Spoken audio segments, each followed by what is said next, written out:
The hoary hosts of Hoggoth. That is very difficult to say 3 times fast.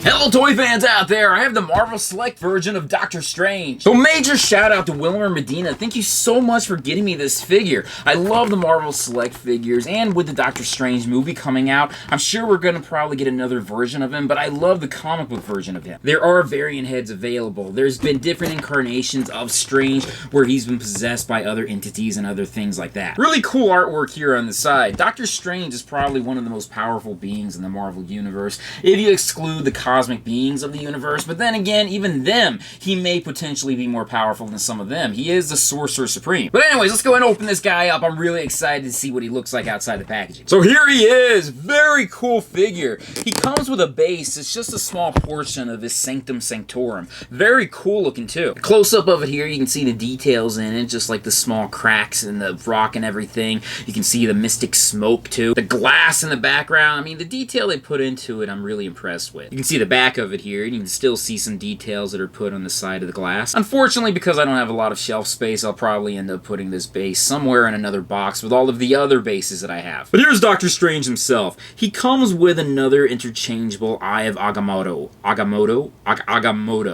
Agamotto? Am I pronouncing that right? Agamotto?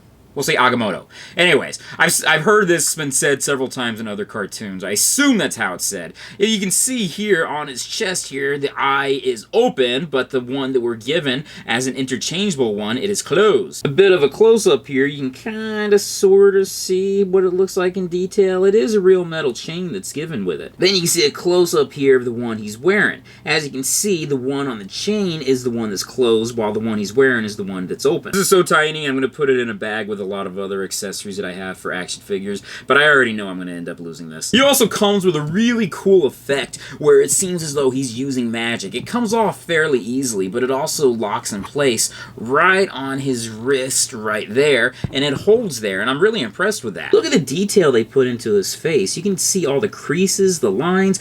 I mean, they did a really good job of sculpting it, and they also did a good job of painting it. Even his cloak slash cape has a lot of detail put into it. The gold trimming on the side, you can see it pretty well. Also, you can see the back here too. The sculpt is also really nice. It's made of a soft plastic, so you can kind of bend it in different ways if you need to. I think some people have complained that his collar goes way too far up, but I'm happy with it like this. I think it looks really cool that they exaggerated it to an extent. They've shown that in several different comic descriptions where he's been drawn with the cape collar going out like this. You can see some of the extra little details they put in here underneath his arm. And he's not a super muscular character, being that he's one of the few Marvel characters out there that's a superhero, although some people don't consider him a superhero, but still, I consider him one. But he's a superhero that spends most of his time meditating, so he shouldn't be a big muscular guy. I'm glad they reflected that in this figure. I've never been quite sure what he has on his chest here, what this symbol represents. I'm sure it has something to do with something mystical. If anyone out there knows, let me know in the comments down below. They really did his sash really well, too. It kind of goes far down below as well. There is some detail in his legs, but they mostly just reused the mold from some other Marvel Select figures. The paint app and the wrinkles they show on his shirt and his skirt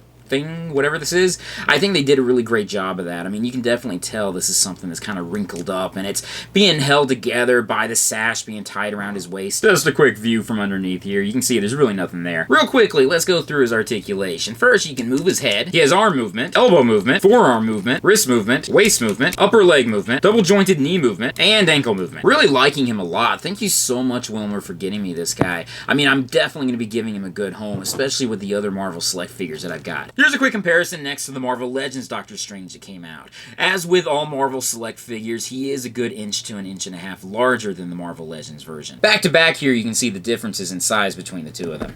If you like the Marvel Select versions, generally it's because you like the sculpts of them, but you have to exchange the better sculpt for more articulation, which is what you get from the Marvel Legends figures. So it always goes back and forth between which is better. I prefer the Select versions myself. Here's Strange next to Mephisto. These two have clashed a couple times. He's also the only Marvel Select figure that I have that could somewhat be a villain for Strange. Finally, here's Doctor Strange next to some of the other Marvel Select figures that I have. I don't have a lot of Marvel Select figures yet, but I'm starting to work on that. Willmer, thank you again so much for getting me this guy. He is so incredibly cool. If you want to get him, I think he's probably only available online, like on Amazon or eBay. He was available in comic book stores and also available in the Disney store, but I don't think he's on shelves anymore. Anyways, thank you guys for joining me in this toy review. Be sure to check out my Patreon site, my social media sites, my websites, and everything else out there. Peace, love, namaste, and I'll see you guys later. Peace.